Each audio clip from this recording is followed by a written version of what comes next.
오늘 하나님께서 저희에게 주신 말씀은 누가복음 13장 6절에서 9절까지입니다.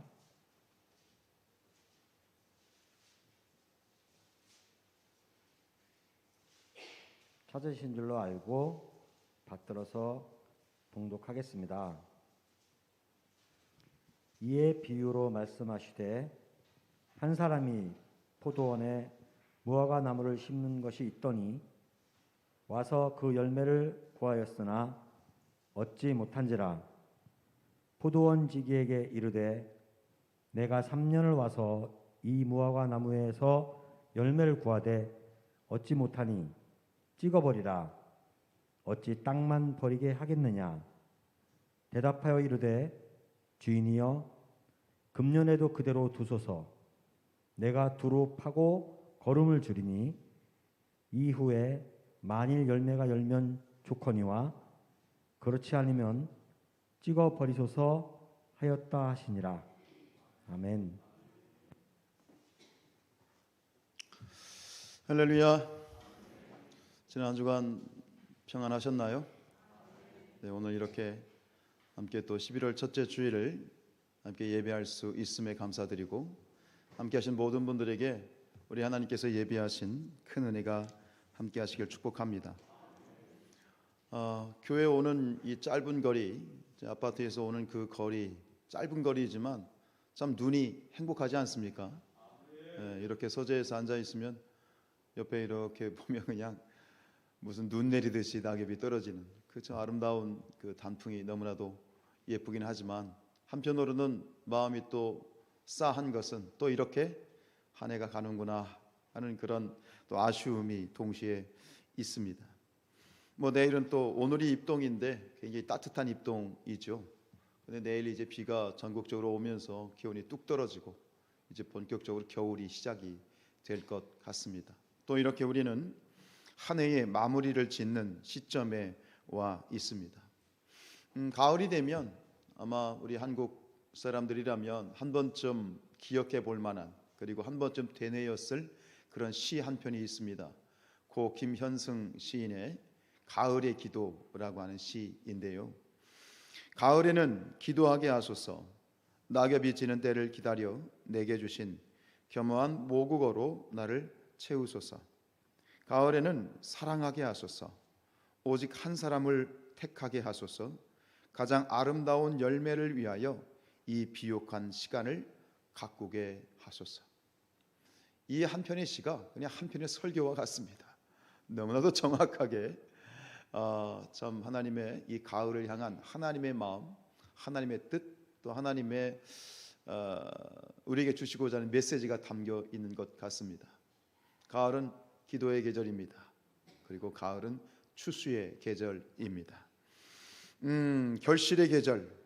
오늘 이 시인의 노래처럼 어쩌면 이 참 시가 아름답긴 하지만 그리고 오늘 하나님 말씀을 우리가 대하면서 어쩌면 오늘 이 말씀이 굉장히 우리에게는 무거운 메시지로 들릴 수 있겠다 하는 마음이 동시에 듭니다. 그렇지만 주님이 주신 말씀이기에 겸허히 받고 이 말씀이 삶 가운데 성취되어질 수 있기를 또 겸허히 주님 앞에 간구하면서 주님의 도움을 간구하면서 오늘 말씀을 묵상해 나갈 수 있기를 원합니다. 여러분 오늘 시인의 노래처럼 이 가을의 이 계절이 비옥한 시간이 되기를 원합니다. 비옥한 시간이 되기를 위해서는 무엇이 필요합니까? 열매가 필요하다는 것이죠. 아름다운 열매. 아름다운 열매가 있어야 오늘 이 가을이 또 이 마지막 이 시즌이 비옥한 시간이 된다라고 하는 것. 근데 오늘 성경 첫 구절을 보면 또 이것이 또 어찌 보면 우리의 자화상일 수도 있겠다 하는 마음이 들면서 우리 6절 말씀 보시죠. 시작. 이에 비유로 말씀하시되 한 사람이 포도원에 무화과 나무를 심은 것이 있더니 와서 그 열매를 구하였으나 열매가 있습니까? 없습니까? 없다.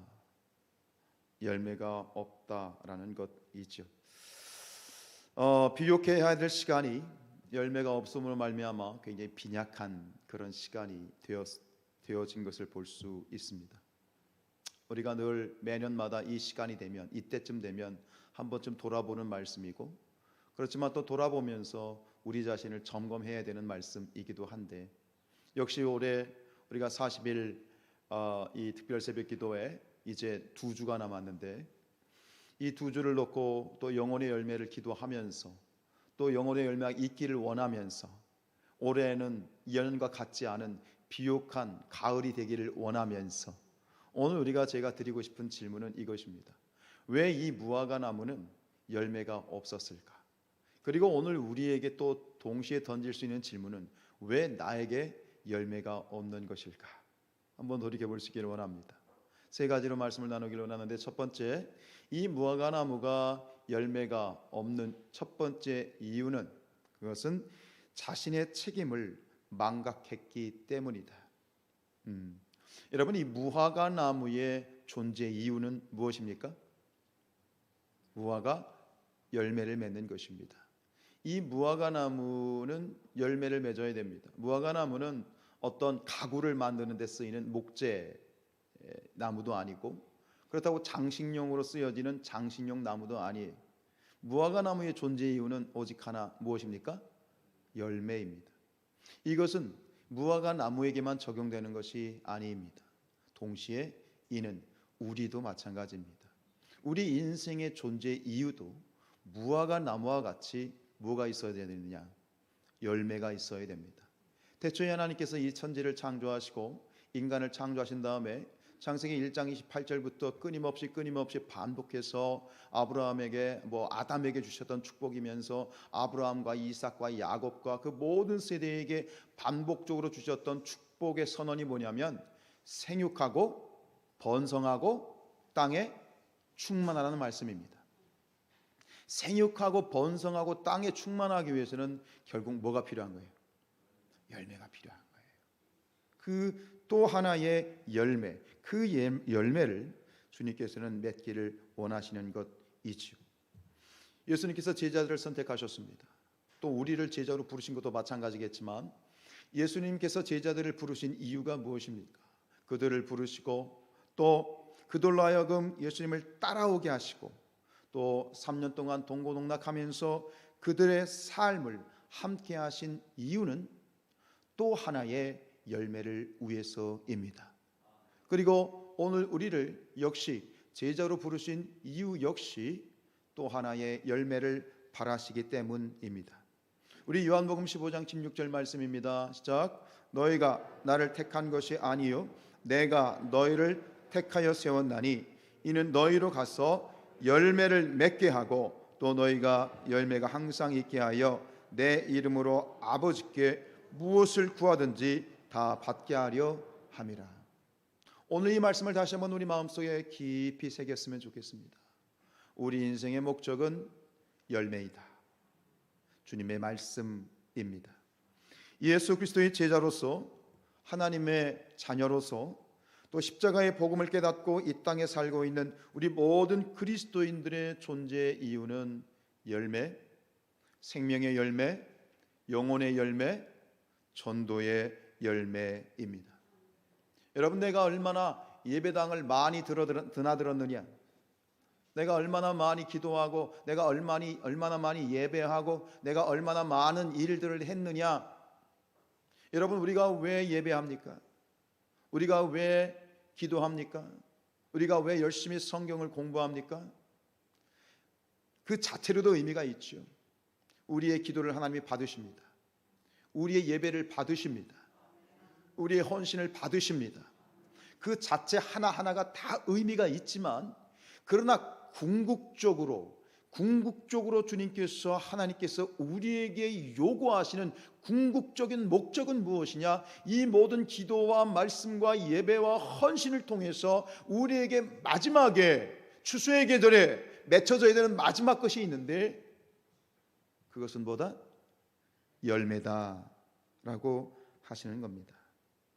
나를 통해서 예수를 믿게 된 사람, 나를 통해서 예수를 믿고 구원을 받고 새로 거듭난 그런 영혼이 얼마나 되느냐 물으십니다. 마태복음 28장 마지막 구절에 보면 우리가 잘 아는 바 예수님의 마지막 교훈이 있지요. 예수님께서 말씀하셨죠. 이것을 대사명이라고 말하기도 하고 영어로는 그레이트 커미션이라고 얘기하는데, 이 마지막 대사명, 그것은 뭡니까? 가서, 그죠? 가서 모든 민족으로 내 제자를 삼으라. 이것이 결론이죠. 결론입니다. 이렇게 한 해가 저물어 가는데, 여러분, 우리가 다시 한번 주님 앞에 솔직히 고백할 것은, 주님, 나에게 어떤 열매가 있는지 주님 앞에 고백했으면 좋겠습니다. 나를 통해서 예수를 믿고, 나를 통해서 새 생명을 얻고, 나를 통해서 천국의 그 어린 양의 생명책에 이름이 기록되어진 그 영혼이 몇이나 있는지 나 스스로에게 묻고 주님께 답하였으면 좋겠습니다. 이 가을, 이 아름다운 열매로 이 계절이 더욱더 비옥한 시간으로 가꾸어지기를 주님의 이름으로 축복합니다. 두 번째로, 이 무화과나무가 열매를 맺지 못한 이유는, 그것은 자신의 상태에 무관심했기 때문입니다. 우리 7절 말씀 같이 읽습니다. 시작. 포도원 지기에게 이르되 내가 3년을 와서 이 무화과나무에서 열매를 구하되 얻지 못하니 찍어버리라. 어찌 땅만 버리게 하겠느냐. 이 무화과나무에 대해서 주님이 이렇게 평가하십니다. 이 나무는 지금 땅만 버리고 있다. 왜 이 무화과나무가 땅만 버리고 있을 수밖에 없는, 왜 땅만 버리고 있는 거죠? 땅만 버리고 있다라는 그런 어떤 예수님의 이 비판을 받게 된 결정적인 이유가 무엇입니까? 네, 되게 이 말을 막 입 밖으로 내기가 좀 무겁죠, 그죠? 열매가 없기 때문이에요. 열매가 없기 때문에 지금 예수님께서는 열매를 맺지 못하니까 그것을 이 무화과나무가 지금 땅만 버리고 있다라고 이야기를 하고 있습니다. 그럴 리는 없겠습니다만 상징적인 표현이니까요. 이 무화과나무가 스스로 의식적으로, 의도적으로 내가 이 땅을 버려놓겠다, 이 땅을 몹쓸 땅으로 내가 만들어 버려야지, 그런 의도가 있었습니까? 그런 의도가 있는 건 아니죠. 결국 이 나무가 이 땅을 버리고 있다라고 주님이 말씀하신 것은 결론이에요. 결과적으로 그런 거예요. 그런 의도나 그런 의식을 해서가 아니라 결과적으로 그렇게 되었다는 것입니다. 이 무화과나무에 대한 상징이 결국 오늘 우리 교회와 우리 신앙생활에도 그대로 적용될 수 있습니다. 역시 우리의 신앙생활이 땅만 버리고 있는 그러한 무화과나무처럼 우리도 이 교회 공동체에 좋지 않은 영향력을 끼칠 수 있다는 얘기입니다. 땅을 버린다라고 하는 것은, 이것은 악한 영향력을 끼치고 있다 이 말이지요. 여러분, 우리가 신앙생활을 하면서 오랜 동안 수십 년을 믿어왔고, 또 우리가 많은 시간을 연륜과 또 많은 시간을 지내왔지만 결론적으로 열매가 없다면 그 자체만으로 내가 교회에 어떤 해악을 끼치거나 교회 말썽을 부리거나 누구를 내가 시험 들게 했거나 그러지 않았다 할지라도 내 삶에, 내 신앙에 열매가 없는 그것만으로도 내가 의도하지 않게 어떻게 되느냐, 그것으로 교회 공동체에 좋지 않은 영향력을 끼칠 수 있다는 거예요. 왜 그런지 아십니까? 내 모습, 내가 하나님 앞에서 하나님이 원하시는 어떤 책임 있는 모습, 무책임한 나의 모습, 무관심한 나의 모습, 이런 무감각한 나의 모습을 보면서, 그러한 어떤 재직들을 보면서 누군가가 예수님은 저렇게 믿는 것이구나 라고 판단하게 된다면, 열매가 없는 신앙을 보면서 열매가 없어도 되는구나 판단하게 된다면, 그것이 뭐예요? 그게 땅을 버리는 것이다. 결과적으로 의도하지는 않았지, 그렇게 되기를 원한 건 아니잖아요. 그런데 열매 없는 나의 신앙이 결국은 교회 공동체에 악한 영향력을 끼치게 된다는 거예요. 이것을 우리가 우리 자신을 철저하게 바라볼 수 있어야 된다는 것이죠. 여러분, 우리는 인간이란 존재, 나라고 하는 존재는 긍정적이든 부정적이든 그것이 적극적이든 소극적이든 우리는 누군가에게 끊임없이 영향력을 비치면서 살아갑니다. 한 가정에서 봤을 때 부모는 자식에게 절대적인 영향력을 끼치죠. 친구, 우리 청소년들에게 친구는 굉장히 큰 영향을 미치는 것처럼 우리 교회 공동체 안에서 특별히 신앙생활을 오래 해오신 우리 어르신들의 신앙 모습은, 서로의 신앙의 모습은, 우리 장로님들, 권사님들 신앙은 누군가 신앙이 아직 영불지 않고 또 초신자인 누구에게, 아직 집사 직분도 받지 않은 어떤 성도에게 지대한 영향력을 끼칠 수 있음을 여러분들이 동의하십니까? 그렇다면 나의 모습이 다른 누군가에게 어떤 영향력을 끼치고 있는지 아주 정확하게 판단을 할 수 있어야 되고 바라볼 수 있어야 된다는 것이죠. 선한 영향력을 끼칠 수 있길 축복합니다. 우리가 서로가 서로에게 철을 날카롭게 하듯이, 그지? 이것이 성경이 말하는 친구와 친구와의 관계를 떠나서 성도가 서로를 날카롭게 해줄 수 있는 철과 철의 역할을 하는 것이 아름다운 믿음의 공동체라고 믿습니다. 우리 이 신앙의 선배들 가운데 정말 엄청난 영향력을 미쳤던 그런 선배들이 있습니다. 그게 누구죠? 바로 초대교회 성도들. 1세기 예수님을 따랐던 첫 번째 1세기를 살았던 우리 초대교회 신앙의 선배들의 영향력은 정말로 대단했습니다. 아니, 대단했다는 표현 가지고는 부족합니다. 무서웠습니다. 무서울 정도로 그 영향력은 정말로 엄청났습니다. 그래서 이 초대교회 성도들의 모습을 보면서 사람들이 별명을 붙인 것이 있는데 그 중에 하나가 뭐냐면 연병입니다. 옛날 말로 옌병이죠. 옌병. 연병이 뭐예요? 전염병이요.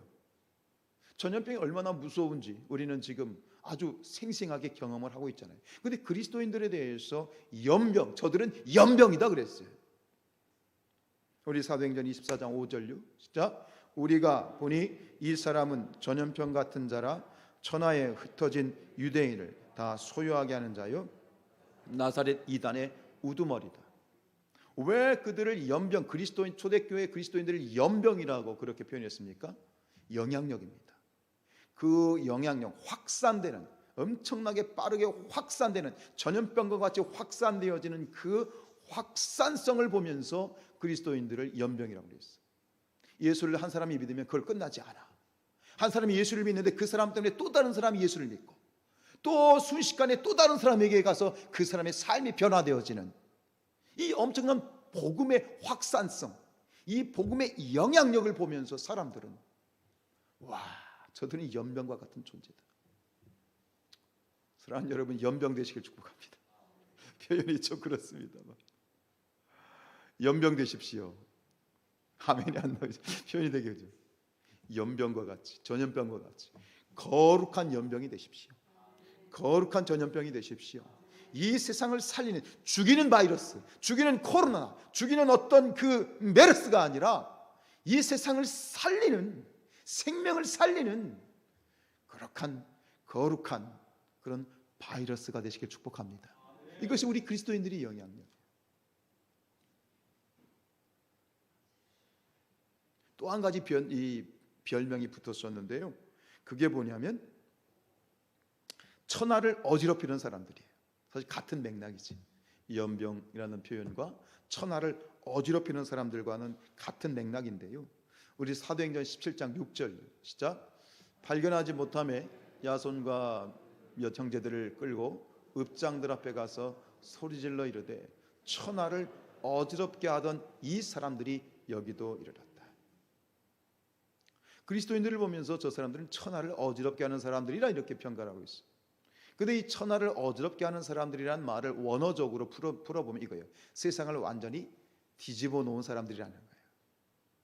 우리 그리스도인들의 이 그러한 거룩한 영향력은 세상을 뒤집어 놓을 수 있어야 됩니다. 이것이 그리스도인들의 영향력이죠. 그러나 반대로 세상의 연병과 같이 세상을 뒤집어 놓는 그런 천하를 어지럽히는 그런 어떤 모습과 같이 그런 모습이 드러났던 것은 결국은 열매가 있었기 때문에. 근데 그런 열매가 없어지면 어떻게 돼요? 어떤 존재가 되는 거예요? 땅을 못 쓰게 하는 거예요. 땅을 버리는 존재가 되는 거예요. 참 얼마나 무서운 이 표현 자체가 정말 좀 두렵지 않으십니까? 땅만 버리고 있는 사람들, 땅만 버리고 있는 그런 그리스도인들이 되지 않도록 우리가 깨어있기를 축복합니다. 왜 땅만 버리게 되느냐? 그 원리를 보면 그렇죠. 땅에서 이 뿌리를 받고 있는 어떤 이 나무가 땅에서 계속해서 자양분을 빨아들이잖아요. 자양분을 빨아들여서 뭘 맺어야 되는 거예요? 열매를 맺어야 되는데 내가 이 자양분은 다 빨아먹고 옆에 옆나무가 열매를 잘 맺는 나무가 빨아먹을 자양분까지 내가 다 빨아먹고 열매는 맺지 못하고, 그래서 결국 땅을 버리는 거죠. 이러한 모습에 대해서 예수님이 사역하실 때 이러한 존재들이 있었어요. 그게 바리새인들이거든요. 그들에 대해서 예수님이 이렇게 아주 신랄하게 비판하셨어요. 마태복음 23장 13절입니다. 시작. 화 있을 진저 외식하는 서기관들과 바리새인들이여, 너희는 천국문을 사람들 앞에 닫고 너희도 들어가지 않고 들어가려 하는 자도 들어가지 못하게 하는도다. 이게 바로 땅을 지금 더럽히는, 땅을 버리는 사람들의 모습이라는 거예요. 얼마나 참 두려운지 몰라요. 굉장히 무서운 말씀이지요. 사랑하는 여러분, 지금 내가 우리 교회 공동체 안에 또 내 삶 가운데 거룩한 선한 영향력을 끼치고 계십니까? 선한 영향력, 거룩한 영향력을 끼칠 수 있는 그런 저와 여러분들이 될 수 있기를 축복합니다. 그를 통해서 주님이 원하시는 아름다운 열매로 이 가을이 비옥한 시간이 되기를 축복합니다. 그런 말 있잖아요. 너나 잘해. 우리가 세상 가운데서 가끔 그런 말을 듣습니다. 전도하거나 어떤 복음에 대한 얘기를 하면 그런 얘기를, 너나 잘해. 니나 똑바로 해. 참 무서운, 참 피드백이죠. 참 냉정한 피드백이죠. 우리의 한마디가 그 누군가에게 매력이 되어지고 우리가 전하는 복음 한마디가 그 사람 귀에 솔깃하게 들릴 수 있는 것은 말이 아니라 삶이겠죠. 삶으로 보여야 되는 거죠. 너의 착한 행실을 세상에 보이라고 주님 말씀하셨습니다. 그런 선악력을 끼칠 수 있는 저와 여러분들이 될 수 있기를 다시 한번 주님 이름으로 축원드립니다. 마지막으로 이 무화과 나무가 열매를 맺지 못한 이유는 자신의 위기를 인식하지 못했기 때문입니다. 무감각했기 때문입니다. 오늘 우리가 읽는 이 누가복음 13장의 6절로 9절 말씀을 봤는데 이 이야기는 앞에 있는 어떤 사건과 연관이 되어져 있습니다.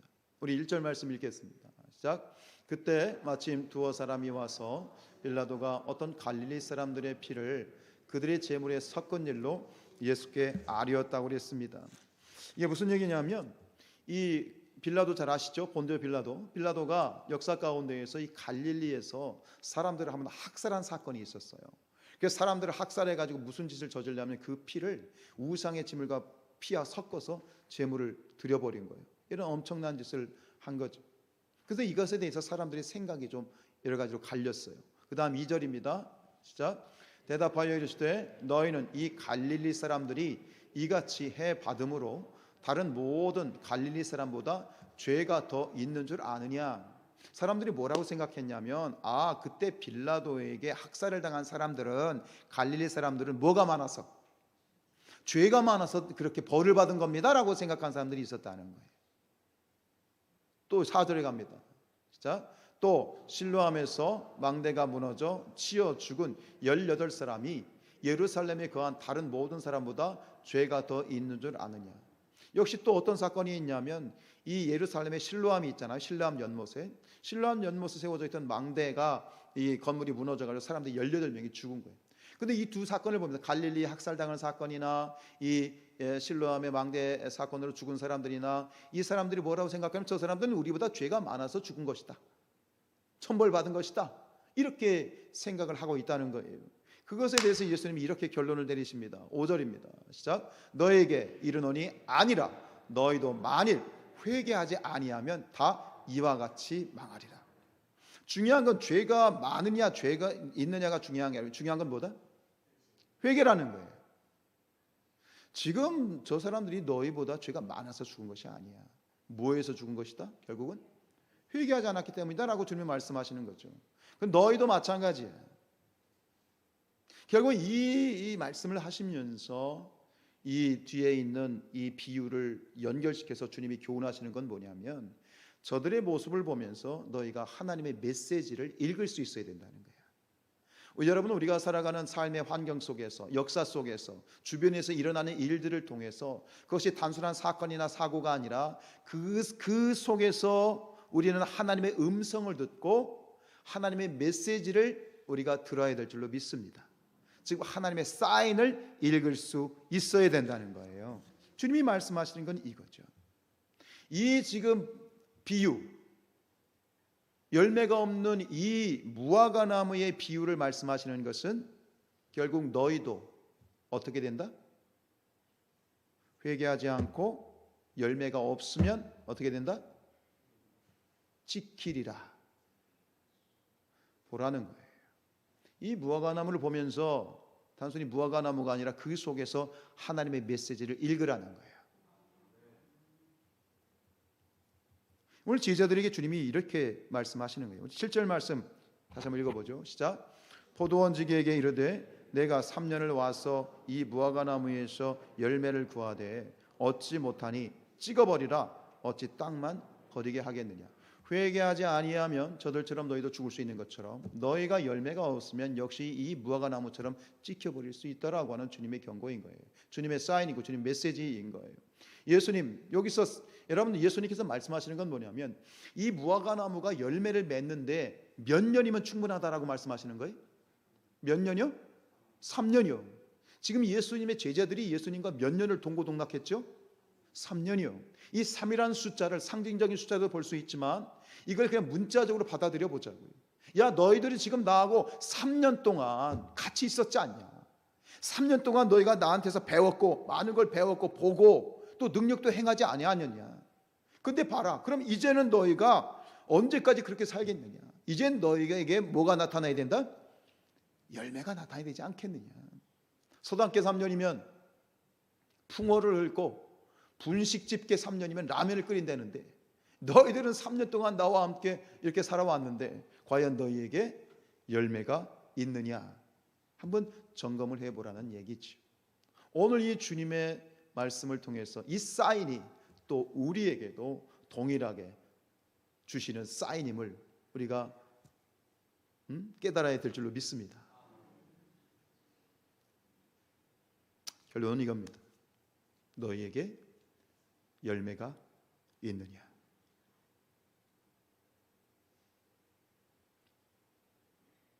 마지막입니다. 이 마지막에 보시면 이 비유에서 포도 이 주인이 3년이 지났는데도 열매가 없는 무화과 나무를 찍어버려라 라는 얘기를 하자 이 포도원 지기가 그 주인에게 간청을 합니다. 호소를 합니다. 뭐라고 얘기하고 있습니까? 8절 시작. 대답하여 이르되 주인이여 금년에도 그대로 두소서. 내가 두릅하고 거름을 줄이니. 9절. 이후에 만일 열매가 열면 좋거니와 그렇지 않으면 찍어버리소서 하였다 하시니라. 비유는 이렇게 끝이 납니다. 찍어버려라. 그래서 그 나무를 찍혀 불에 사라졌다. 이렇게 끝나지 않고 주인은 찍어버려라. 그랬는데 오히려 뒤에서 포도원 지기는 간청합니다. 내용은 뭡니까? 한마디로 한 번만 봐주십시오. 한 번만 더 기회를 주십시오. 제가 잘 한번 가꾸어 보겠습니다. 이 마음이 또 제 마음이고 또 여러분의 마음이 되기를 축복합니다. 이 이후에 주인이 그것에 대해서 뭐라고 대답했는지는 나와 있지 않습니다. 그러나 저는 확실히 제가 생각하기에는 확실히 믿는 것은 아마 주인은 기쁜 마음으로 그래? 좋아. 허락했을 것 같습니다. 그리고 새롭게 기회를 주었을 것 같습니다. 왜요? 이것이 바로 주님의 마음이기 때문에 그렇습니다. 여러분들 이 말씀을 정리하면서 제 마음속에 주님이 주신 복음은 이것입니다. 지금 우리가 이렇게 살아있는 것은 오늘도 다시 한번 주님께서는 우리에게 기회를 계속해서 주시고 있다는 것입니다. 기회가 계속되고 있다는 것입니다. 여러분 신앙생활 하면서 예수님 믿으면서 이걸 놓고 기도하지 않으신 분들이 어디 있겠습니까? 내가 내 예수 믿지 않는 자녀, 예수 믿지 않는 가족, 또 예수 믿지 않는 친구, 예수 믿지 않는 사람들, 이웃들에 대해서 여러분들이 얼마나 부담을 갖고 계십니까? 그 부담을 하나님이 기뻐하십니다. 그러나 그 부담이 실제로 하나님께 올려드리는 영혼이 되기 위해서는 내 힘으로 되지 않습니다. 내 말로 되지 않습니다. 내 능력으로 되지 않습니다. 주님이 도와주셔야 됩니다. 여러분, 한 해가 저물고 연말이 되면 많은 사람들은 오랫동안 내가 결심했던 것, 이루지 못한 것에 대해서 재다짐을 합니다. 내년부터는 잘하겠습니다.